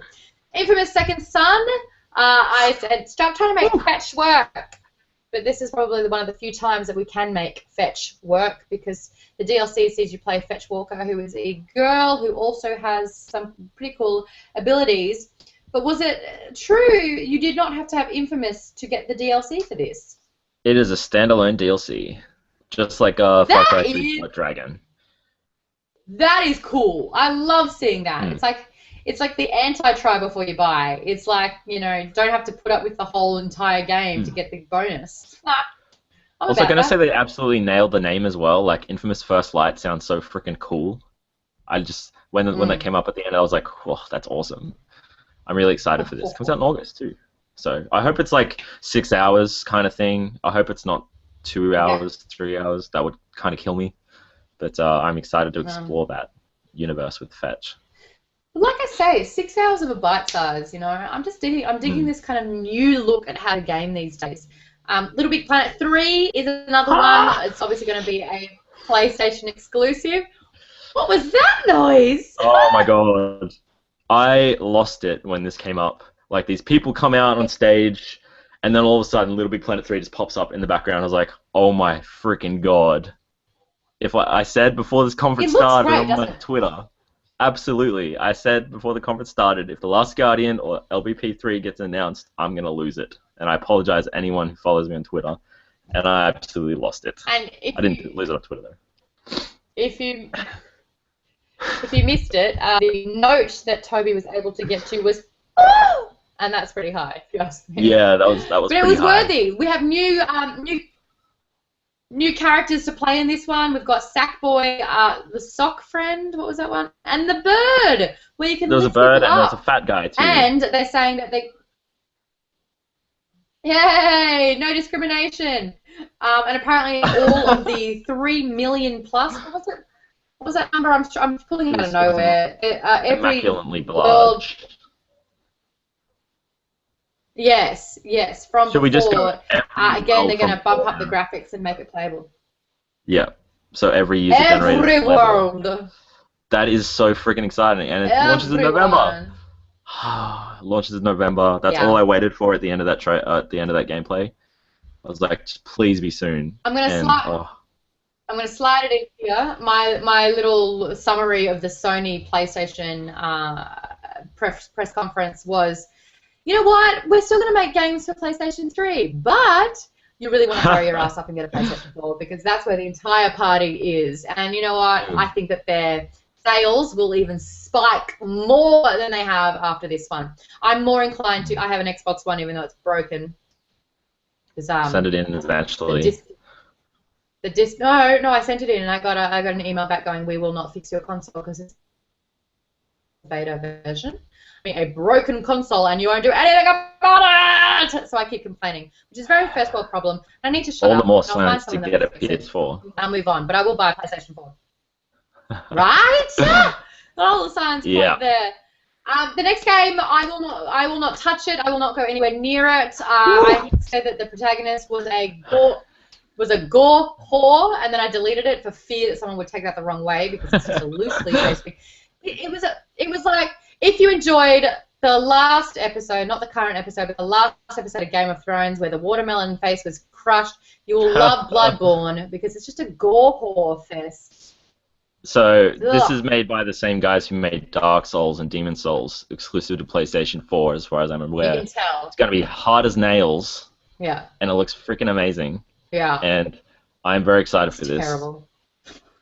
It's funny because there was a lot of rumors about this. So, like, From Software doing a game called Project Beast, and this trademark was filed maybe 2 or 3 months ago, and no one put the two pieces together. That's what it'd be called. We kind of expected Demon Souls 2, but oh my god, I'm excited for this. It looks. It was just like straight after Little Big Planet as well. I was like, whoa, what's happening? It's gonna be good. I know. What a juxtaposition. It was like, yay, let's all help each other out on an adventure. Oh, it was such a great contrast. We saw even more of Far Cry 4 next. We saw the opening 5 minutes for the Ubisoft press conference, but this time around we got to see like the grit, the gore. I really enjoyed. I mean, everyone when they first heard that it was going to be in the Himalayas, was like, yes, well. The elephants do play a big role. Where someone actually tweeted, "Do we get to romance? Is there a romance option for these elephants that everyone loves so much?" I saw an elephant get blown up because it charged a car. It charged a Humvee. I was like, Peter is going to have a word about that. Mark my words. But there was a wingsuit that you got to fly and soar all around. There was a car chase and explosions. It's kind of basically what I thought Indiana Jones 4 should have been. But instead we had a crystal skull and some aliens. Yeah. And an interesting thing they announced is that only on PlayStation, if, say, your friend doesn't have Far Cry 4 and he wants to play, he can join your game without having the game. How cool! So you play this, I think it was called the Hulk or Husk. Right! Yeah, so you play this guy, Husk, who can control a helicopter. So it's a great second-player co-op, and you do not need to purchase the game, which is the best part. You pick up your controller, they invite you into the game, and away you go. I think that is fantastic, and I'm all about that. And these are the inventive, beautiful, further steps that we should be taking, and we hardly saw any of these. So go Far Cry. I mean, it is also saying, you know what, yes, we want you to buy our games, but you don't have to. Yeah, it's more of like a test. Try before you buy. Although, you should have it already when it comes out because it looks amazing anyway. But it's a great incentive. Amazing. And PlayStation, we'll discuss, have given a lot of other reasons to buy the PlayStation. Free to play, but we'll get into that. Let's scooch over some of these because we've been over them a little bit. Diablo 3 Reaper of Souls. We've already seen the DLC come out, but this time around there is an exclusive The Last of Us dungeon, so you can play against clickers and what else? Bloaters and infected. Bloaters. It looks great. I'm not going to play Diablo 3, but it looks cool. I finished Diablo 3, so I'm not going to go back into the DLC. But what a great notion to fuse two completely separate games that aren't even in the same era. One's post-apocalyptic, one's obviously pre-technology, and combine them. It's like, well, do we have no limits anymore? This is kind of interesting. Absolutely. Very interesting. Interesting. That's the word of the day, I think we'll say. Battlefield Hardline, we saw some new gameplay for that one, but we're going to skip over that because we're a little bit yawn. That's it. I was very, very surprised to hear that there are exclusive characters for the PlayStation for Disney Infinity 2. I thought Marvel is all about expanding the universe, so to make something exclusive for this franchise shocked me, basically. And it's coming to Vita as well. How crazy is that? Yeah, all right. Who owns the Vita? Does anyone honestly own the Vita? I have the Vita. It's sitting over there. Hasn't been used for a couple of days, weeks, months. I gave my I moved countries and I was like, here's the Vita. I've never turned it on. It's a beautiful system. But I love my games. 3DS. Well, it has games, but yeah, I guess that's what it is in the handheld space, isn't it? That there's a lot of AAA titles for 3DS, and there's not kind of enough AAA for PS Vita. But there's a lot of great indie games on Vita. I love my indie. They did say that they were going to be focusing a lot of attention on that, so they haven't left it to die yet. Humorous trailer of the press conferences has to go to Magica 2.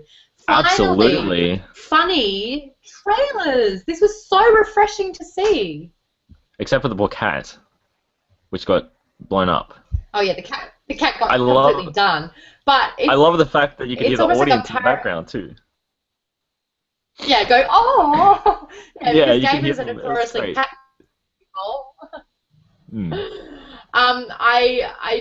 The Twitter said the same thing. I'm going to go back and watch that trailer 10 times. This is what we need. This is like the humor that we should be fighting for because it does get a little bit serious. It does get a bit dark and dreary. It's almost like a parody of the game. Like, I can see this Yeah. popping up on YouTube, so the fact that they've actually taken that initiative to get the humor, I'm all for. Will I be playing it? Absolutely. Why not? It looks fun. I never played the first one. There you go.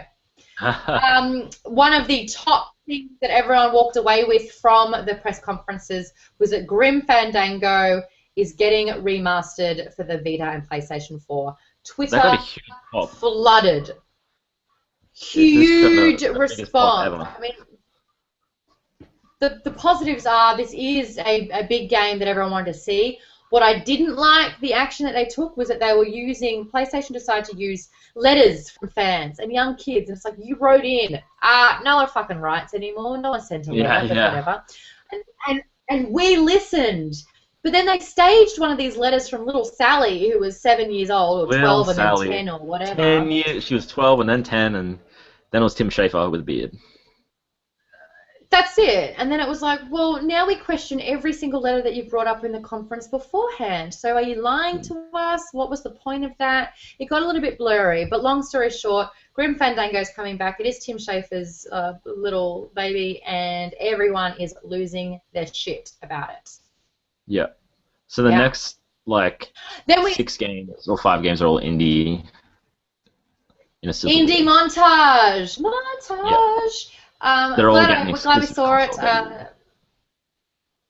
Yeah, which is pretty cool. Titles include Broforce, Not a Hero, Hotline Miami 2, which got a lot of people excited.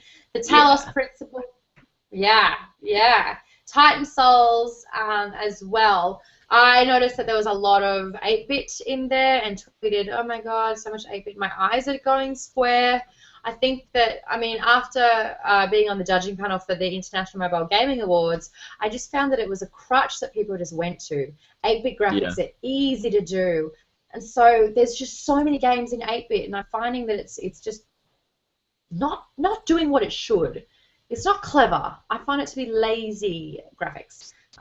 So that's my point of view, because there's just so much of it. There's so much of it. I think it was like Minecraft launched their beta. Were they going to do more with their little blocks or not? We don't really know. But then when the success of that took off, everyone went, oh, no one cares that you can have 8-bit or you know, blocky graphics. I care. There was that one game besides Hotline Miami that just before we go to the weird game, the Talos Principle was 3D. It looked very beautiful. So it did, but I find a lot of the time I've noticed again on iPad and iOS games is that when they do a stunningly graphically beautiful game, does that make sense? Stunningly graphic, sure. Yeah, I suppose. But the storyline and the gameplay is terrible. It looks great, but then you're like, oh, okay, well I'm pressing hit and there's a 0.5-second delay on it, or there's no real story behind it, and visually 10, gameplay 2. Whereas 8-bit games can be graphics 2, gameplay 10. So it's like, it's the balance. Why can't we have both? Not many games can really balance that together, like Hotline Miami, which is just amazing. Yeah, well, Hotline Miami also gets like audio down pat, gorgeous. Oh, absolutely. Suda51, the weirdest game, and my tweet during this one, I was like, hold on, can someone tell me what's going on? Because a bunch of testosterone just smacked me in the face. Basically, it's like UFC with no rules and no arena. It's just hurt anyone by whatever means. Look around, find a weapon, and beat the shit out of this guy whilst wearing a flanny. Oh, come on. The swag. This game is offensive. Suda51 are very, I wouldn't say the word odd. I think they're more different from the others when it comes to developing video games, but I don't know. This looks... I was trying to put my head around it, but I just really couldn't. I didn't really know. I was thinking it's an exclusive PS4 title, but it felt more like an indie kind of game because it doesn't feel like a AAA title. It feels a bit weird. The gameplay looks weird. Australia is never going to see this game. Absolutely not. Like, I mean, never.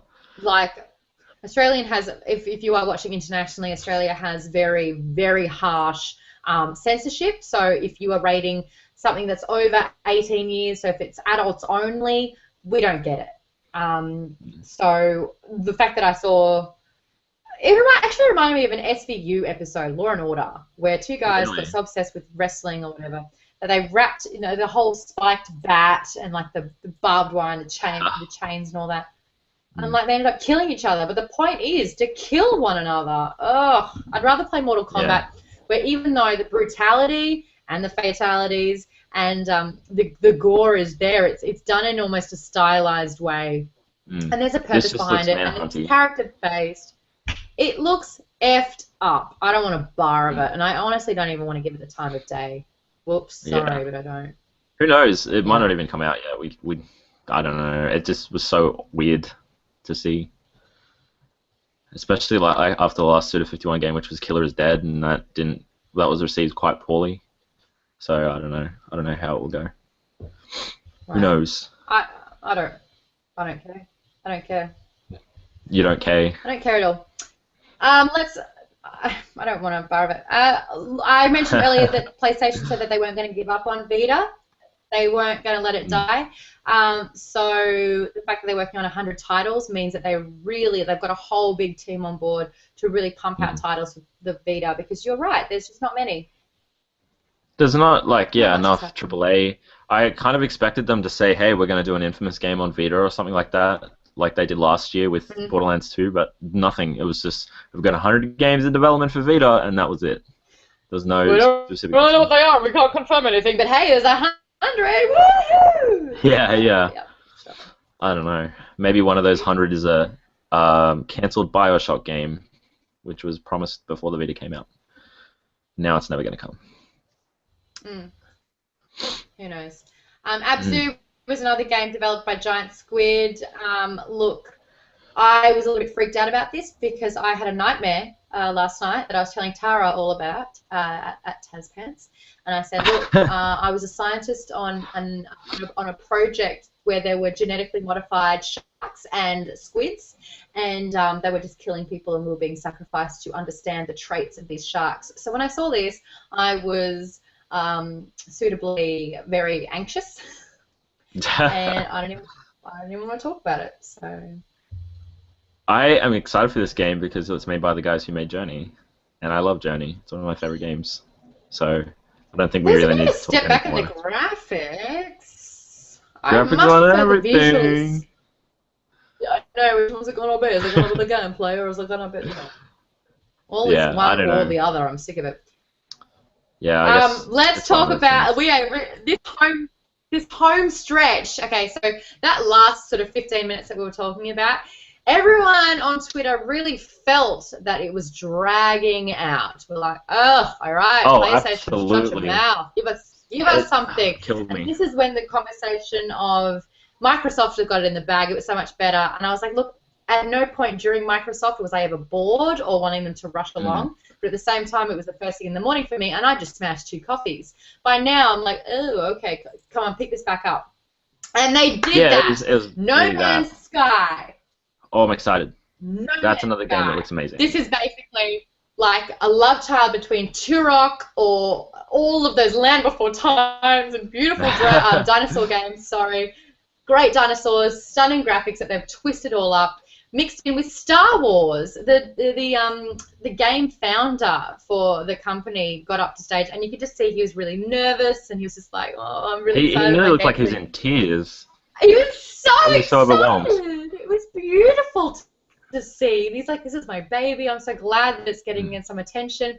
And you could just tell that he grew up like you and I. We read science fiction. We loved fantasy. Star Wars was our fucking jam. This is what we wanted, and it's so true that no one's come up with an IP like all of these fantasy books, which just go, you know what? Everything that you love, let's whack it in a game. Yeah. There's an X-wing at one stage that you got into, and I was like, man, this looks like the Dagobah system. Why isn't Star Wars music playing? But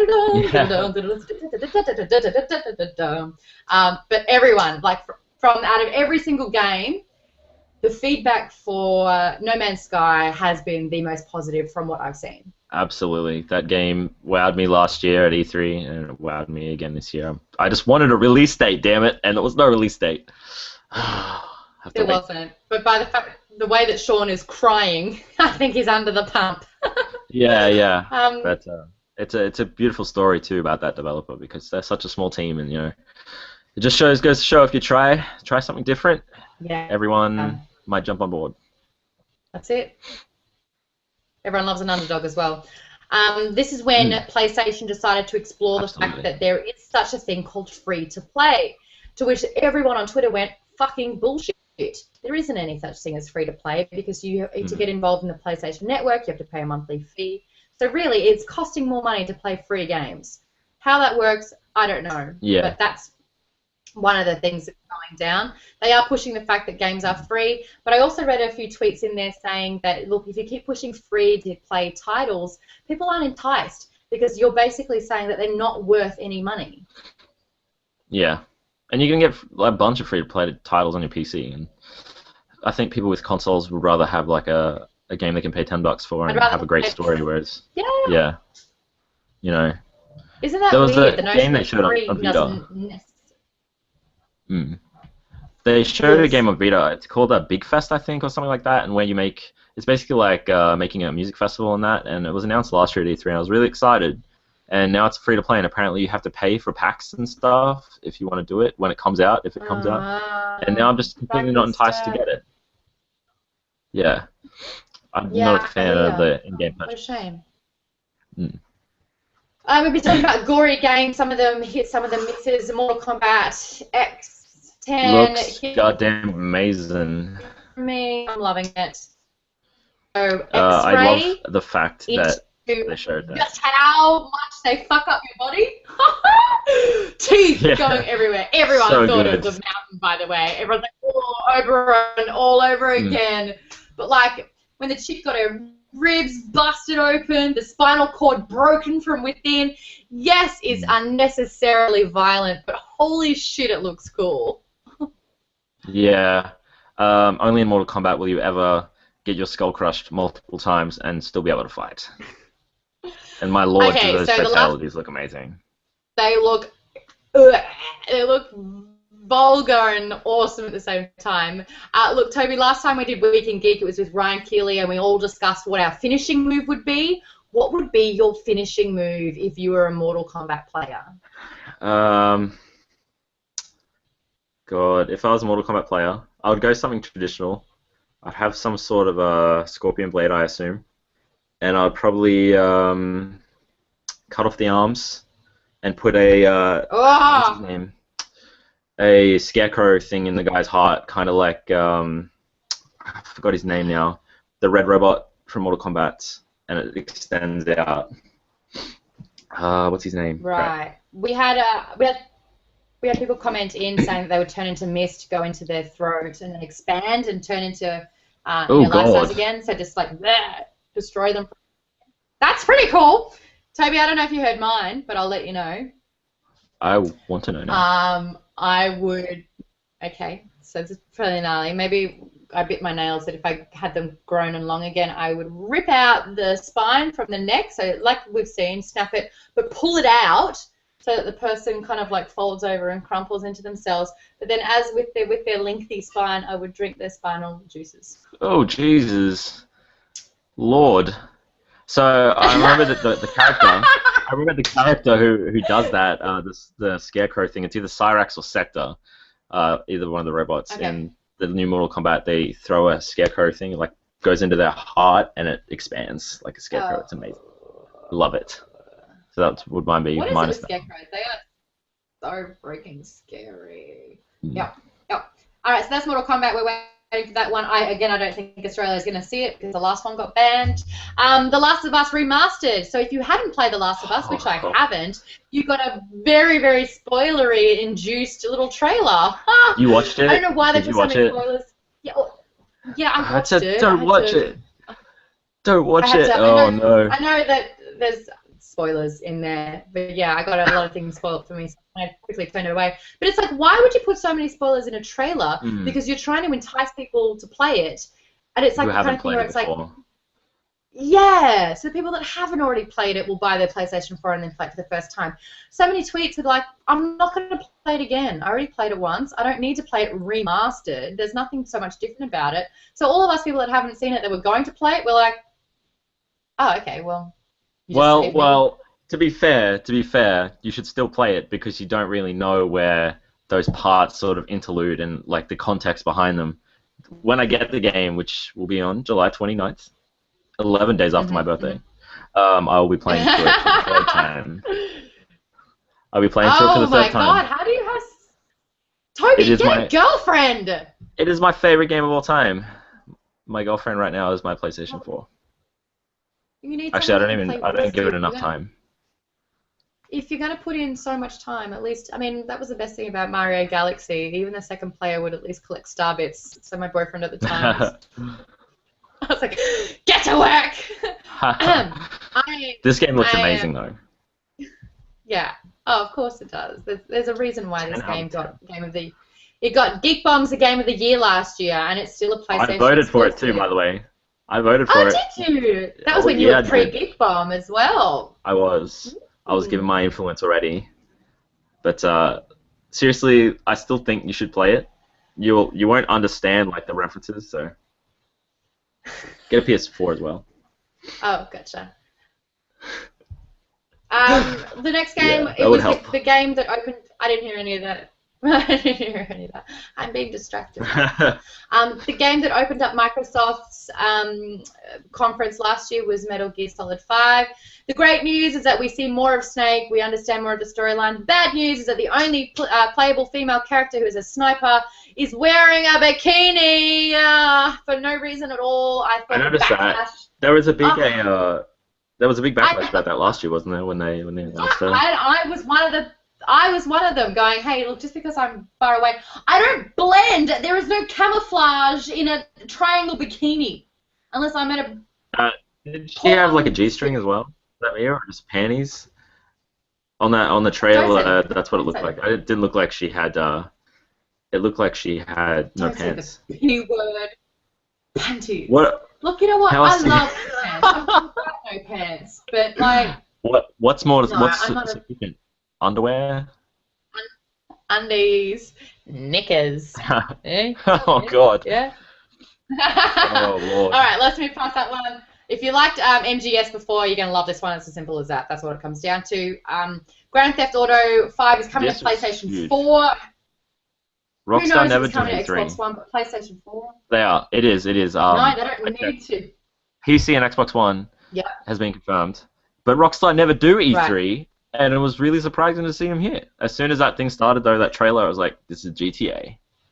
This is it. I'm not going to lie, though. A lot of people going, wow, here's PlayStation or Sony closing out their huge conference with a game that we've already played. And it's kind of true. I don't think you should leave that kind of announcement for the end. I think it's like if you've already played. So here's what I would have done. These are the titles that are coming to next gen. Boom, boom, boom, boom, boom. Yeah. I would have switched Bloodborne and Little Big Planet with maybe Metal Gear Solid and GTA. Nice. So like you get all the nice IPs at the end. IPs like just series exclusives. If anyone is watching from PlayStation, T-Burger, look him up, man. He needs this job because you need him. Batman Arkham Knight, so great to see this. So lovely to see this development. Oh my God, it looked incredible. We've got Kevin Conroy, who's back on voicing Batman, which some people feel great about. Other people are quite nonplussed about it all. The tank. I'm not really about artillery or vehicles, but this one was left, right, up, down. It was great. Yeah. It looked so. It was very maneuverable. The maneuverability. Got very excited about that. I got very distracted by the cape. I was like, wow, the cape looks really good. I don't know why. I was admiring the cape, the bat cape. It looks absolutely wonderful, that game. What about the fact that he's wearing bloody plate mail, like metal mail, and that it was, you press a button and it all kind of like chinked in on itself. Like, I was like, Batman's now a Transformer. What if his head grew a little bit bigger? There was only time before Yeah, Michael what if his Bay head grew a decided little bit his- bigger and it's like, ugh. Yeah, yeah. I think And then ending Optimus Prime ending that starts trailer riding with him around like Scarecrow a though was really dragon. cool. Yeah, Oh yeah. my god, with the But he looks so it scary. was awesome. He looks so scary. Mm. And then the very, very last, the piece de resistance that we had from the Sony press conference, I think that it did not get the time that it deserved. I wanted to see more of it. Nathan Drake is back with Uncharted 4. He is older. He's a silver fox. He's looking so good. I need a cold shower after talking about Nathan Drake because he makes my panties. I'm not finishing that sentence. There you go. There you go. I can't finish that. See why we can't say the P word? Oh, God, I got excited. But I tweeted with this one. I really, really, really, really want. If they're going to fuse games, like if we've already seen Diablo going to take on The Last of Us villains in a brand new dungeon level, why can't we see Lara Croft and Nathan Drake get it on? It is a match made in heaven. Why can we not get them together? Why can't he be opening the treasure chest and figure out the clue, and then opens the tomb, and there's Lara? What about we just switch Elena with Lara, and then I'll be done. Right. There you go. Sorry, Romance film. I've got Kermit flailing arms for that one. Yeah, there just wasn't enough. Coming out 2015. Well, I think the reason for that is because of the recent departures from Naughty Dog. They're still obviously using Amy Hennig's script. Todd Stashwick left, who was the bad guy that had to recast him. I didn't think this would be coming out till 2016. So there's been a lot of movement, and like I know you two got it wrong. My headline was wrong last week with Week in Geek. Bruce Straley and Neil Druckmann are heading the project. They're leading it, and they did Last of Us. So I expected this to be quite dark, and obviously it's going to be very dark. And I think this will be the last Uncharted game too. That's my opinion. Oh, hey, it was supposed to be the last Mass Effect game as well, but look at that, huh? We have gotten through all of the conferences. There were 4 press conferences today. Thank you so much for sticking around for an hour and 45 minutes while we go through it. We're going to take this last little chunk of time to go through all of your comments because they're pretty incredible. Marcus, thank you so much for joining us as always. Really appreciate you getting on board. He says, I'm sure Peter loved the cat getting fried during the Magica 2 trailer. I think that actually upset a lot of people. Anytime there was an animal, people got a little bit, don't hurt them. So what does Magica do? Blast it to pieces. Blows the cat up. Yeah. Marcus also said, I was all ready to pre-order an Xbox One with the Halo Master Chief Collection, but then I saw Destiny Special Edition on PlayStation 4 that's coming in September. Hashtag decisions. Obener not only mentioned that Survivor would be upset about NHL, but said that Ubi came with collectors straight away for their games. Far Cry, Assassin's Creed, and put up EB Games' links for those. He said that you were right. It was in the order No Drive Club. Thanks for correcting us. And also said, by the way, did you guys read PlayStation's frequently asked questions? Australia is not on the list of alpha participating countries for Destiny. I read that. I obviously am not affected by that. Oh, my gosh. Oh, what is this shit? Moving to America has done me wonders. So, sorry, Tobes, I'll let you know how that one goes. Bungie, you bitches. That's the worst. A. Smith has commented on YouTube saying, whatever BioWare makes, I will check it out. I have to agree with you tenfold, completely. Revulsion says, still playing Mass Effect 3 multiplayer. I was hoping for some more in-game footage for the new game, but it looks like I'll be taking the path with customizable and personal characters that will be taken throughout a campaign. Agree. Amy jumps on to the back of the Mass Effect conversation saying, the ending of Mass Effect left me a little bit cold, but it wasn't worth the big blow-up, I don't think. I'm totally okay with them making another game. I love that universe. Yes. Yep. Absolutely. Dr. Cruz says, Sunset Dude reminded me of Reboot Dante.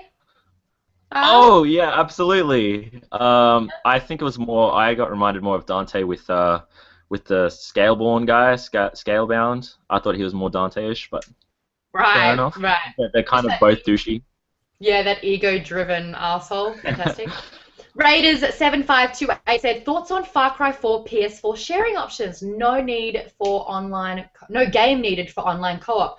Raiders, we are so there with that. I am so excited. I want to play co-op absolutely for Far Cry. I think that's a great initiative that PlayStation's taken with great that business development.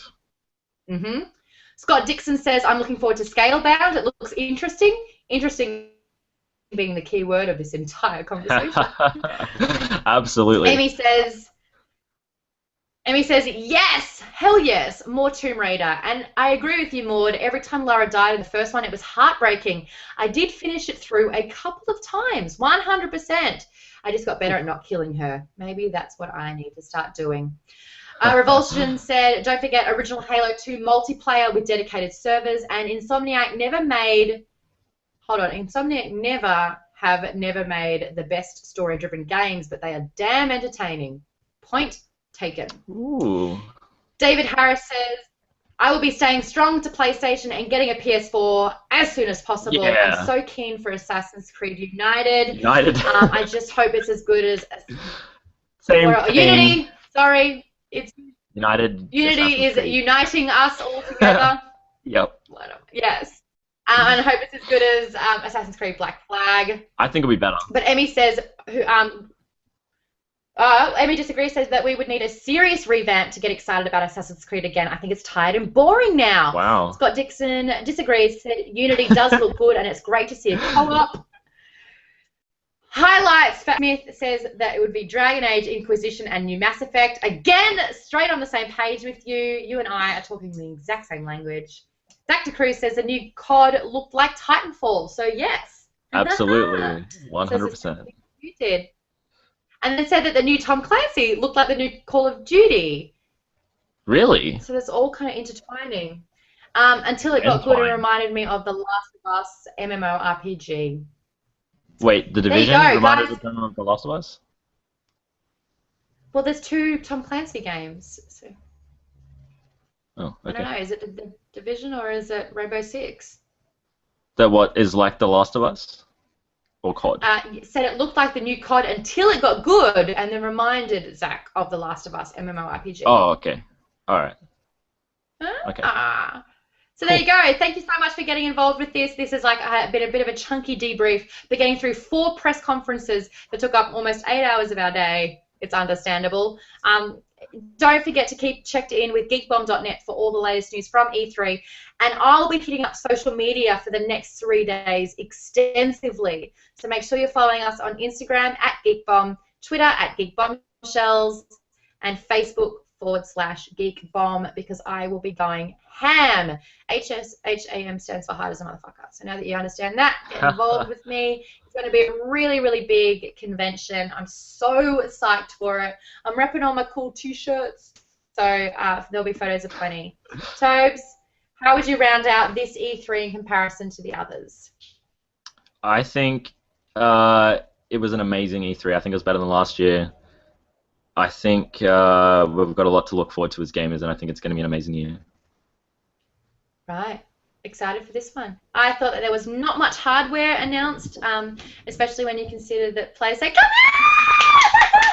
here! Oh. My God, you've been going for like 2 hours. Hey, shush. We have been doing a massive, This is Taz, everyone. She's just come in from her first day. How was it? Busy. It was long. Busy and long. And you got out of it. I did, but we've got busy days to come. My most anticipated, anything that BioWare does, obviously I'm going to be there, front row. I'm excited. Yeah, like I said, the hardware wasn't really mentioned, and I thought since we brought out new gen consoles, Kinect wasn't mentioned at all, which we thought was high five, pretty cool. Yeah. PlayStation brought it up a little bit, but everyone kind of got disinterested when they mentioned hardware. So maybe it went too long. Just focusing on games, and that's what it's all about. So during this week, I'm going to get hands-on with those games. I'm going to get hands-on and inappropriate. Toby said. Too bad you can't do it with Uncharted. Oh, that's weird. Yeah, that's annoying. You should have waited till what Maude said afterwards. In a certain Uncharted game. Talking about that. Look, I'm going to dream about Nathan Drake and Lara Croft tonight. But anyway, on On that note, guys, thank you so much for sticking by. I'm going to go over through these comments at a later stage, and so will Toby. So if you've got any more questions for us about what we saw or what our thoughts were, let us know and we'll get back to you. Thank you so much. This has been the E3 press conference wrap-up, and the bomb has been... Drop. I did it! I did it!